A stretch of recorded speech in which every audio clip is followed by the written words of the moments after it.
నమస్కారం. సిక్కోల హృదయ స్పందన న్యూస్కి స్వాగతం. నేను మీ సంతోష్. ముందుగా ఈనాటి వార్తల్లోని వివరాలు ఇలా ఉన్నాయి. భగీరథ మహర్షి పట్టుదలతో దివి నుండి భువికి లోక కళ్యాణం కోసం గంగను తెచ్చిన మహానుభావుడని, ఆయన జీవితం అందరికీ స్ఫూర్తిదాయకమని జిల్లా రెవెన్యూ అధికారి వెంకటేశ్వరరావు కొనియాడారు. ఆదివారం భగీరథ మహర్షి జయంతి సందర్భంగా జిల్లా కలెక్టర్ కార్యాలయ సమావేశ మందిరంలో భగీరథ మహర్షి చిత్రపటానికి పూలమాల వేసి ఘనంగా నివాళులర్పించారు. ఈ సందర్భంగా ఆయన మాట్లాడుతూ, భగీరథ మహర్షి ఎంతో పట్టుదల కలిగిన వ్యక్తి అని, ఎన్ని అవాంతరాలు ఎదురైనా దివి నుండి భువికి గంగను లోక కళ్యాణం కోసం తెచ్చిన మహానుభావుడన్నారు. ఆయన పట్టుదలకు మారుపేరని, అందుకే ఆయన అపర భగీరథుడిగా పేరొందారన్నారు. మరుగున పడిన చరిత్రకారుల జీవితాలను, మహనీయుల గొప్పతనాన్ని వెలికితీసి వారి ఆదర్శ భావాలకు అనుగుణంగా ప్రభుత్వం అధికారికంగా ఇలాంటి కార్యక్రమాలను చేపడుతుందన్నారు. ఈ కార్యక్రమంలో జిల్లా బీసీ సంక్షేమ శాఖ అధికారి ఈ అనురాధ, బీసీ సంక్షేమ శాఖ జాతీయ కార్యదర్శి డాక్టర్ బి దేవభూషణ్ రావు, ఉప్పర సంక్షేమ సంఘం జిల్లా అధ్యక్షులు వెంకటరామారావు, సెక్రటరీ గజ్జల మాధవరావు, ఉపాధ్యక్షులు పిండి రాము, కలెక్టరేట్ ఏవో సూర్యనారాయణ, బీసీ వెల్ఫేర్ సిబ్బంది తదితరులు పాల్గొన్నారు. మన భారతీయ సాంప్రదాయ యొక్క విలువల్ని తెలియజేయడమే కాకుండా అతను మనకి ఎంత ఆదర్శవంతుడిగా ఉన్నాడనేది, అదేవిధంగా వారు మన కులానికి సంబంధించిన వారు అనేది కూడా తెలియటం, వారందరూ కూడా గర్వం ఫీల్ అవ్వటం కూడా మనకు ఒక ఆనందాన్ని ఇస్తుంది. నిజంగా గంగాదేవి మనకి ఈ భూమి మీదకి రాని పక్షంలో మన ఉత్తర భారతదేశం కానివ్వండి, మరి ఇతర రాష్ట్రాలు కానివ్వండి, భారీ పంటలు లేకుండా, పంటలు అది లేకుండా ఇబ్బంది ఉండే పరిస్థితి ఉండేది. అదంతా కూడా ఇలాంటి మహానుభావుల కృషి వల్ల మనం సుభిక్షంగా ఉన్నామంటే వారి కారణం. ప్రముఖ బంగారు వజ్రాభరణాల సంస్థ Krishna diamond and gold jewellery శ్రీకాకుళంలో ఎక్స్క్లూజివ్ షోరూమ్ను ఆదివారం ఉదయం శ్రీకాకుళం పాలకొండ రోడ్లోని గాంధీ పార్క్ పక్కన లాంఛనంగా ప్రారంభించారు. ఈ కార్యక్రమానికి ముఖ్య అతిథిగా కేంద్ర పౌర విమానయాన శాఖ మంత్రి కింజరాపు రామ్మోహన్ నాయుడు హాజరై షోరూమ్ను ప్రారంభించారు. అనంతరం ఆయన మాట్లాడుతూ, శరవేగంగా అభివృద్ధి చెందుతున్న ఉత్తరాంధ్ర ప్రాంతంలో బంగారు వజ్రాభరణాల ప్రేమికులకు అత్యంత చేరువలో అత్యాధునిక డిజైన్లు, వెరైటీలతో Krishna diamond and gold jewellery సంస్థ తమ శాఖను ప్రారంభించడం ఎంతో సంతోషంగా ఉందని, ఈ ప్రాంత ప్రజలు నూతన వెరైటీల కోసం సుదూర ప్రాంతాలకు వెళ్లకుండా నచ్చిన మోడళ్లను అతి తక్కువ సమయంలో ఇక్కడే కొనుగోలు చేయవచ్చునని అన్నారు. అదేవిధంగా ఉత్తరాంధ్ర ప్రాంతంలో కృష్ణ సంస్థ వారు మరిన్ని షోరూంలను ప్రారంభించాలని ఆయన ఆకాంక్షించారు. అనంతరం హరికృష్ణ గ్రూప్ వ్యవస్థాపకుడు ఘనశ్యామ్ డోకియాల మాట్లాడుతూ, ఆంధ్ర రాష్ట్రం బంగారు ఆభరణాల మార్కెట్కు అనుకూలంగా ఉందని, ఈ ప్రత్యేక షోరూం శ్రీకాకుళం వాసుల అభిమానాన్ని, ఆదరణను పొందాలని, తమ సంస్థ భారతదేశంలో అత్యంత వేగవంతంగా అభివృద్ధి చెందుతున్న బంగారు నగల వ్యాపార సంస్థ అని తెలిపారు. Krishna diamond and gold jewellery director Parag Shah మాట్లాడుతూ, రానున్న మాతృ దినోత్సవాన్ని పురస్కరించుకొని తయారు చేసిన ప్రత్యేక కలెక్షన్ అందుబాటులో ఉందని, ప్రారంభోత్సవ కానుకగా డైమండ్ జ్యువెలరీ మేకింగ్ ఛార్జీలపై 50 నుంచి 100% తగ్గింపు అందిస్తున్నామని తెలిపారు. స్థానిక ప్రాంత సంస్కృతిని ప్రతిబింబించే విధంగా పలు డిజైన్లను ఈ షోరూంలో అందుబాటులో ఉంచడం జరిగిందని, స్థానిక ప్రజలు తమ షోరూంను సందర్శించి తమను ఆదరించాలని ఆయన కోరారు. ఈ కార్యక్రమంలో కృష్ణ ఫ్రాంచైజ్ పార్ట్నర్లు సరిత, శ్రీనివాసరావు, కూటమి నాయకులు తదితరులు పాల్గొన్నారు. అరసవెల్లి ప్రత్యక్ష దైవం శ్రీ సూర్యనారాయణ స్వామి వారిని దర్శించుకునేందుకు దూర భారాల నుంచి భక్తులు ఈ రోజు తరలివచ్చారు. దూర భారాల నుంచి విచ్చేసిన భక్తుల దర్శనార్థం ఆలయ అధికారులు క్యూ లైన్లు ఏర్పాటు చేయగా, ఈ క్యూ లైన్ల గుండా భక్తులు స్వామివారిని దర్శించుకున్నారు. భక్తులు ముందుగా ఇంద్ర పుష్కరణ వద్ద ఏర్పాటు చేసిన స్నానపు గదుల్లో స్నానం ఆచరించి స్వామివారికి మొక్కులు చెల్లించుకున్న అనంతరం స్వామివారిని దర్శించుకుని తీర్థ ప్రసాదాలను స్వీకరించారు. అలాగే ఆలయ అనివట్టి మండపంలో సామూహిక సూర్య నమస్కారాల కార్యక్రమాన్ని అర్చకులు నిర్వహించారు. ఈ కార్యక్రమంలో భక్తులు పాల్గొని స్వామివారి అనుగ్రహాన్ని ఆకాంక్షించారు. ఆలయ ప్రాంగణంలో దర్శనం అనంతరం తిరిగి వెళ్లే భక్తులకు ఆలయ అధికారులు ఉచితంగా ప్రసాదాన్ని అందజేస్తున్నారు. ప్రతిరోజు ఆలయ ప్రాంగణంలో జరిగే అన్న ప్రసాద వితరణ కార్యక్రమం ఈ రోజు కూడా జరిగింది. ఆలయ ప్రాంగణం అంతా భక్తులతో కిటకిటలాడగా భక్తులకు అన్ని ఏర్పాట్లను అధికారులు ఏర్పాటు చేశారు. విజయనగరం పార్లమెంట్ పరిధిలో గల 7 అసెంబ్లీ సెగ్మెంట్లలోని ఎంపీ లెట్స్ నిధులతో సుమారు 40 నుంచి 50 లక్షలతో ఒకేసారి 100 మంది విద్యార్థులు ఉపయోగించుకునే విధంగా కంప్యూటర్ ల్యాబ్ను నిర్మించనున్నట్లు ఎంపీ కలిశెట్టి అప్పలనాయుడు తెలిపారు. ఈ మేరకు ఆదివారం నిర్వహించిన మీడియా సమావేశంలో ఆయన మాట్లాడుతూ, కూటమి ప్రభుత్వంతోనే అభివృద్ధి సాధ్యమన్నారు. తనను సీఎం చంద్రబాబు నాయుడు ఇక్కడి ఎంపీ అభ్యర్థిగా ఎంపిక చేయగా ఇక్కడి స్థానికులు ఎంపీగా గెలిపించారని, వారి రుణం తీర్చుకునేలా అభివృద్ధి చేస్తారని తెలిపారు. కంప్యూటర్ రూమ్తో పాటు రీడింగ్ రూమ్, కాంపిటేటివ్, ఇతర బుక్ స్టోర్ కలిగి ఉండే విధంగా 3 రూములతో సొంత భవనాన్ని నిర్మించి అధునాతన హంగులతో ఇన్ఫ్రాస్ట్రక్చర్, ఇన్స్ట్రక్టర్లతో కూడిన డిజిటల్ లైబ్రరీని నిర్మిస్తామని తెలిపారు.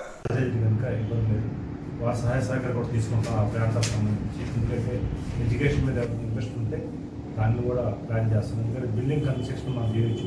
దాని సంబంధించి మెటీరియల్ ఇంకెవరు బిల్డింగ్ మేమే కడతాం అనుకున్నప్పుడు మెటీరియల్ మనం పంపించు. ఇట్లాగా ఒక ప్లాన్ చేస్తున్నాం. బెస్ట్ క్వాలిటీ బెస్ట్ సర్వీస్ ఇవ్వాలనేదే నా కాన్సెప్ట్. దానికి సంబంధించి ఆల్రెడీ ఒక 4-5 పర్యాలను డిస్ట్రిబ్యూట్ చేశాను. లోకేష్ గారు కూడా పర్ఫెక్ట్గా దాన్ని డిజైన్ చేసి దాన్ని కూడా ఎక్కడెక్కడ ఏం చేయాలని కూడా లోకల్ వాళ్ళతో మాట్లాడడం జరిగింది. అయితే ఎమ్మెల్యేల సహకారంతో ఎంపీ ల్యాండ్ సంబంధించి ప్రతి రూపాయి కూడా ప్రజలకి బాగా ఉపయోగపడే విధంగా ఎక్కడ కూడా 1 రూపాయి మిస్యూజ్ కాకుండా చేయడం నా లక్ష్యం. ఎందుకంటే ఎంతో గౌరవంతో ఎంతో అభిమానంతో ఎన్డీఏ కూడా గెలిపించాలని గౌరవ ముఖ్యమంత్రి గారిని చంద్రబాబు నాయుడు గారి నమ్మకంతో మెంబర్ ఆఫ్ పార్లమెంట్గా 7 నియోజకవర్గ 7 ఎమ్మెల్యేలతో పాటు నాకు కూడా అవకాశం ఇచ్చారు కనుక బట్టి చదువులకు స్వస్తి చెప్పాలని, విశ్లేషణాత్మకతో పాటు విషయావగాహనకు ప్రాధాన్యత ఇవ్వాలని గ్లోబల్ విద్యా సంస్థల చైర్మన్ ఎం ప్రసాదరావు పిలుపునిచ్చారు. ఈ మేరకు శనివారం సాయంత్రం గ్లోబల్ విద్యా సంస్థల్లో స్థానిక బ్రాంచ్ 6వ వార్షికోత్సవం ఘనంగా నిర్వహించారు.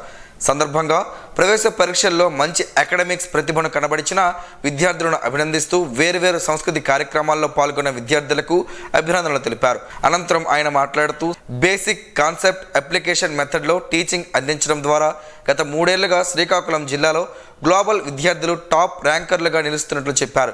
విద్యార్థులపై ఎలాంటి ఒత్తిడి లేకుండా వ్యక్తిగత శ్రద్ధ కోసమని తరగతి గదిలో 20 మంది విద్యార్థులకు మాత్రమే పరిమితం చేస్తున్నట్లు చెప్పారు. ఇదే గ్లోబల్ విద్యా సంస్థల విజయానికి కారణమని తెలిపారు. స్కూల్ స్థాయిలో ఐఐటి, నీట్ వంటి జాతీయ స్థాయి పోటీ పరీక్షలకు టీచింగ్ చేస్తున్న ఫ్యాకల్టీతో టీచింగ్ అందించడం ద్వారా రానున్న సంవత్సరంలో గ్లోబల్ జూనియర్ కళాశాలల ద్వారా ఐఐటి, నీట్ జాతీయ స్థాయి పోటీ పరీక్షల్లో అత్యున్నత ర్యాంకులు శ్రీకాకుళం జిల్లా నుంచే సాధించడం గ్లోబల్ విద్యా సంస్థల ముఖ్య ఉద్దేశమని ప్రసాదరావు తెలిపారు. విద్యార్థులు క్వశ్చన్ అండ్ ఆన్సర్స్ బట్టి కొట్టే విధానానికి స్వస్తి పలికి టెక్స్ట్ బుక్ రీడింగ్తో విశ్లేషణాత్మకమైన చదువుని అందించడం గ్లోబల్ విద్యా సంస్థలకు ముఖ్య ఉద్దేశమని తెలిపారు. కేంద్ర ప్రభుత్వ కార్మిక ప్రజా వ్యతిరేక విధానాలకు వ్యతిరేకంగా కేంద్ర కార్మిక సంఘాల పిలుపు మేరకు మే 20వ తేదీన అఖిల భారత సమ్మె జయప్రదం చేయాలని కార్మిక ప్రజా సంఘాల నాయకులు పిలుపునిచ్చారు.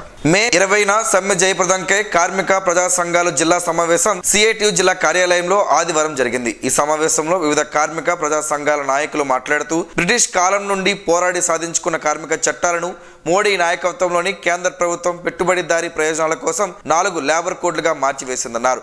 కార్మిక సంఘాలను బలహీనం చేసి యాజమాన్యుల శ్రమ దోపిడీని మరింత పెంచుకోవడం కోసం యజమానుల దోపిడీని, అక్రమ తొలగింపులను, పనిభారాన్ని ప్రశ్నించే పరిస్థితి లేకుండా చేయడం కోసం పని గంటలు పెంచడానికి లేబర్ కోడ్లు తెచ్చారని అన్నారు. స్వాతంత్రం అనంతరం ప్రజల త్యాగాలతో జాతి నిర్మించుకున్న విశాఖ స్టీల్ ప్లాంట్, ప్రభుత్వ రంగ పరిశ్రమలు, రైల్వేలు, బ్యాంకులు, ఎల్ఐసి, రక్షణ రంగం, గనులు, ప్రకృతి వనరులను కార్పొరేట్ సంస్థలకు అప్పగించేందుకు ప్రైవేటీకరణను వేగవంతంగా అమలు చేస్తున్నారని, కార్మిక హక్కులు కాలరాసే లేబర్ కోడ్లకు వ్యతిరేకంగా పెద్ద ఎత్తున పోరాడాలని, కార్మికుల జీవన్మరణ సమస్య అని తెలిపారు. సమావేశంలో సిఐటి జిల్లా అధ్యక్ష ప్రధాన కార్యదర్శులు CH Ammannaidu, P Tejeswara Rao, AITUC జిల్లా గౌరవ సలహాదారు చిక్కాల గోవిందరావు, వైఎస్ఆర్ ట్రేడ్ యూనియన్ నాయకులు ఎస్ వెంకట్రావు తదితరులు పాల్గొన్నారు. నగరంలోని స్థానిక ప్రైవేట్ కళాశాలలో తెలుగు రచయితల వేదిక 104వ నెలవారీ సాహితీ సమ్మేళనం సంస్థ అధ్యక్ష కార్యదర్శులు ఉత్తరావళి నాగేశ్వరరావు, రఘుపాత్రుని వెంకటరమణమూర్తుల ఆధ్వర్యంలో ఘనంగా జరిగింది. డాక్టర్ బారువ కోమలరావు ముఖ్య అతిథిగా పాల్గొన్న ఈ కార్యక్రమంలో 13 మంది కవులు పాల్గొని తమ కవితలు చదివి వినిపించారు. కవులు ఐఎన్డి ప్రసాద్ ప్రేమ సంఖ్యలు అనే కవితను చదివి వినిపించారు. అలాగే వాడాడ శ్రీనివాస్ ఉగ్రవాదం అనే కవితను, ఇద్ది పాపయ్య ప్రపంచ కార్మిక దినోత్సవంను, కవితోట గోపాలరావు రమణీల రమణీయంను, కిల్లాన శ్రీనివాస్ నవ్వు నవ్వించు అనే కవితను చదివి వినిపించారు. రాష్ట్ర అభివృద్ధికి కూటమి ప్రభుత్వం కృషి చేస్తుందని కేంద్ర మంత్రి కింజరాపు రామ్మోహన్ నాయుడు అన్నారు.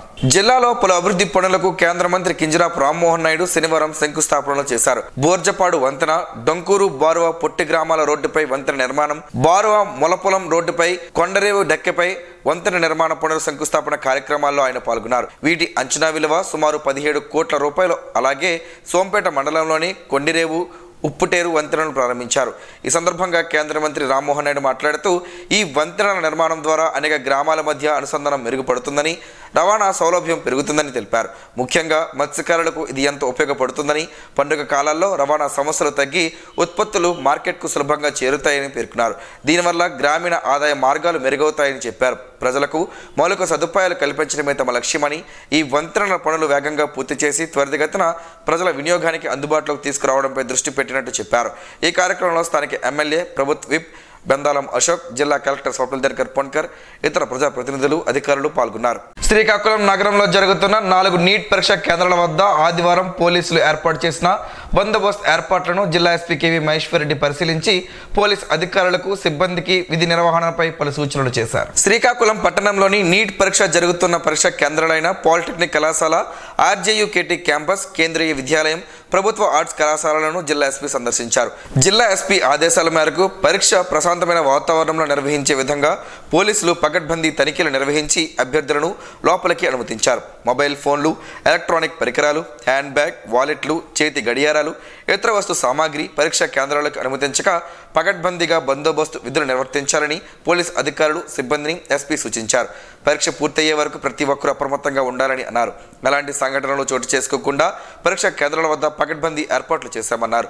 పరీక్షా కేంద్రాల సమీపంలో జిరాక్స్, ఇంటర్నెట్ షాపులు మూసివేసేలా చర్యలు తీసుకోవాలని, పరీక్షా కేంద్రాల పరిధిలో ఎవరూ గుంపులుగా ఉండకుండా చూడాలని పోలీస్ అధికారులను ఆదేశించారు. నీట్ పరీక్ష నియమ నిబంధనల మేరకు వ్యవహరించాలన్నారు. ప్రతి నీట్ పరీక్షా కేంద్రాల పరిసరాల వద్ద డ్రోన్ కెమెరాతో నిఘా ఏర్పాటు చేసి ప్రత్యేక నిఘా పెట్టడం జరిగిందని జిల్లా ఎస్పీ తెలిపారు. అభ్యర్థులకు ఎటువంటి అసౌకర్యం కలగకుండా మౌలిక సదుపాయాలు కల్పించాలని పరీక్ష నిర్వాహకులకు ఎస్పీ సూచించారు. బార్వా బీచ్ ఫెస్టివల్ ను ప్రభుత్వం ప్రతిష్టాత్మకంగా నిర్వహిస్తుందని కేంద్ర మంత్రి రామ్మోహన్ నాయుడు తెలిపారు. బార్వా బీచ్ ఫెస్టివల్స్ ను శనివారం ప్రభుత్వ బెందాలం అశోక్, జిల్లా కలెక్టర్ స్వప్నిల్ దినకర్ పొన్కర్, జిల్లా ఎస్పీ కేవీ మహేశ్వర్ రెడ్డి, జిల్లా జాయింట్ కలెక్టర్ ఫర్మాన్ అహ్మద్ ఖాన్ తో కలిసి ఆయన ప్రారంభించారు. బార్వా బీచ్ ఫెస్టివల్స్ లో మొదటి రోజు వాటర్ స్పోర్ట్స్ లో బాపట్ల, గుంటూరు, ఏలూరు, కర్నూలు, నంద్యాల, ఎన్టీఆర్, తిరుపతి, పశ్చిమ గోదావరి, శ్రీకాకుళం, విజయనగరం, విశాఖపట్నం జిల్లాల నుంచి విచ్చేసిన క్రీడాకారులను కేంద్ర మంత్రికి స్పోర్ట్స్ నిర్వాహకులు బలరాం నాయుడు పరిచయం చేశారు. సీ కయాకింగ్ ఈ పోటీల్లో 200 మీటర్లో సబ్ జూనియర్ బాలురు, 200 మీటర్లలో సీనియర్ బాలురు, 500 మీటర్లలో సీనియర్ బాయ్స్, బనానా బోట్, పలు సాహస క్రీడలను కేంద్ర మంత్రి ప్రారంభించారు. అనంతరం ప్రధాన వేదిక వద్ద ఏర్పాటు చేసిన సాంస్కృతిక కార్యక్రమాలు, సంప్రదాయం, ఆర్ట్స్ కళాశాల కూచిపూడి నృత్యం, వీధి నాటకం, ధర్మో రక్షితి రక్షితః సాంస్కృతిక కార్యక్రమాలను ప్రదర్శించారు. యశస్వి కొండిపూడి వారు నిర్వహించిన ఆర్కెస్ట్రా కార్యక్రమాన్ని తిలకించారు. ఈ కార్యక్రమంలో ట్రైనీ కలెక్టర్ పృథ్వీరాజ్ కుమార్, ఆర్డీఓలు వెంకటేష్, కె సాయి ప్రత్యూష, కృష్ణమూర్తి, జిల్లా అధికారులు, ప్రజలు పెద్ద ఎత్తున పాల్గొని బార్వా బీచ్ ఫెస్టివల్స్ ను తిలకించి ఆస్వాదించారు. గంగను భూమికి తెచ్చిన మహానీయుడు భగీరథ మహర్షి అని స్మరించుకోవడం, పూజించడం మనందరి కర్తవ్యమని Srikakulam town DSP CH Vivekananda అన్నారు. శ్రీకాకుళం జిల్లా ఎస్పీ కేవీ మహేశ్వర్ రెడ్డి ఆదేశాల మేరకు ఆదివారం భగీరథ మహర్షి జయంతిని పురస్కరించుకుని జిల్లా పోలీస్ కార్యాలయంలో భగీరథ మహర్షి చిత్రపటానికి డీఎస్పీ పూలమాల వేసి నివాళులర్పించారు. గంగను భూమికి తెచ్చిన ఆ మహానీయుడిని స్మరించడం, పూజించడం మనందరి కర్తవ్యమని డీఎస్పీ తెలిపారు.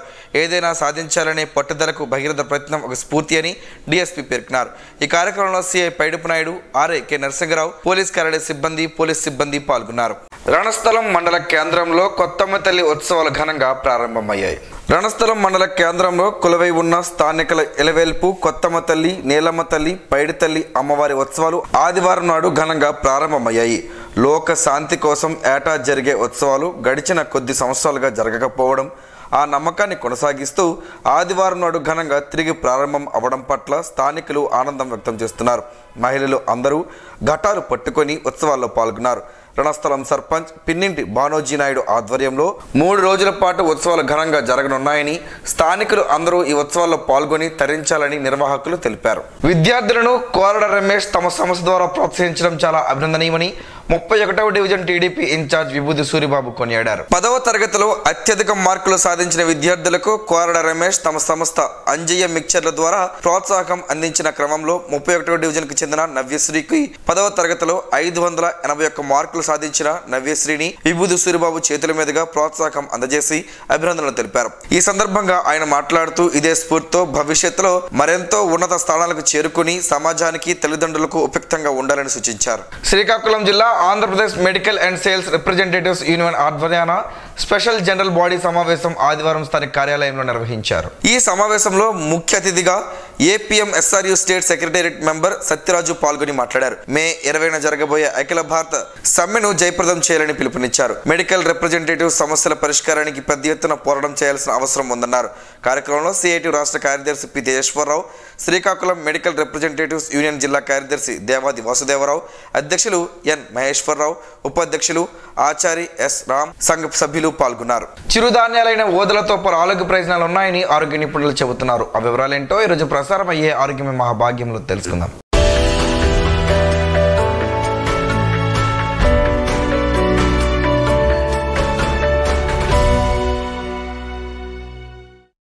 రుచికి తీయగా ఉండే ఈ ఓదలతో తయారు చేసే ఆహారం మంచి బలవర్ధకమైంది, సులువుగా జీర్ణమవుతుంది. అందుకనే నార్త్ ఇండియాలో చాలామంది ఉపవాస దీక్ష చేసే సమయంలో ఓదలతో చేసిన ఆహారాన్ని తీసుకుంటారు. ఓదలు శరీర ఉష్ణోగ్రతను సమస్థితిలో ఉంచుతుంది. ఓదలు వ్యాధి నిరోధకతను పెంచుతుంది. సులభంగా జీర్ణం కావడంతో ఎక్కువసేపు కూర్చుని పనిచేసే వారికి ఇవి మంచి ఆహారం. ఓదల్లో పీచు పదార్థం అధికంగా ఉండడం వలన మలబద్ధకానికి, మధుమేహానికి మంచిదని ఆరోగ్య నిపుణులు చెబుతున్నారు. జీర్ణాశయంలో ముఖ్యంగా చిన్న ప్రేగులలో ఏర్పడే పుండ్లు, పెద్ద ప్రేగులకు వచ్చే క్యాన్సర్ బారిన పడకుండా ఓదలు చేస్తాయని ఉత్తరాఖండ్, నేపాల్లో ఓదల ఆహారాన్ని గర్భిణీలకు, బాలింతలకు పెడతారు. గర్భవతులకు, పాలిచ్చే తల్లులకు చనుబాలు ఎక్కువ రావడానికి మంచి బలవర్ధకమైన ఆహారం. కాలేయం, పిత్తాశయం శుభ్రపరచడానికి సహాయపడుతుంది. బ్లడ్ షుగర్ స్థాయిలు నియంత్రించడానికి, గుండె పనితీరు మెరుగుపరచడానికి సహాయపడుతుందని ఆరోగ్య నిపుణులు చెబుతున్నారు. పెద్దవారిలో మూత్రాశయ నియంత్రణకు, పిత్తాశయంలో రాళ్లను నిర్మూలించేందుకు, టైఫాయిడ్ వంటి విష జ్వరాలు నయం కావడానికి ఓదలు బాగా పనిచేస్తాయని ఆరోగ్య నిపుణులు చెబుతున్నారు.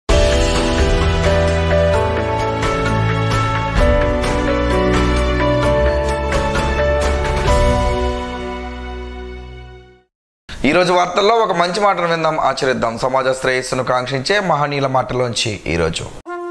జీవనం గమనం గమ్యం. ఋషి చింతన. అణచివేత బుద్ధిమంతుడిని పిచ్చివాడిగా చేస్తుంది. అహంకారం తపస్వీలను వెర్రివాళ్లుగా చూపిస్తుంది. ఒక చెయ్యి స్వీకరణ, మరో చెయ్యి విశ్వాసం. ఆ రెండూ కలిపితే నమస్కారం అగును. ఆ నమస్కారమే సంస్కారమునకు ఆస్కారం అగును. ఓం శ్రీ గాయత్ర్యై నమః. స్పందన ప్రేక్షకుల కోసం స్పందన న్యూస్ ఇప్పుడు యూట్యూబ్లో అందుబాటులో ఉంచడమైంది. SDV స్పేస్ స్పందన అని టైప్ చేసి వీక్షకులు తమ అనుకూలమైన సమయంలో న్యూస్ని వీక్షించగలరు. ఈ వార్తలు ఇంతటితో సమాప్తం. మరలా ప్రసారం అయ్యే స్పందన న్యూస్లో కలుసుకుందాం. అంతవరకు సెలవు. నమస్కారం. మీ మాటే మా బాట.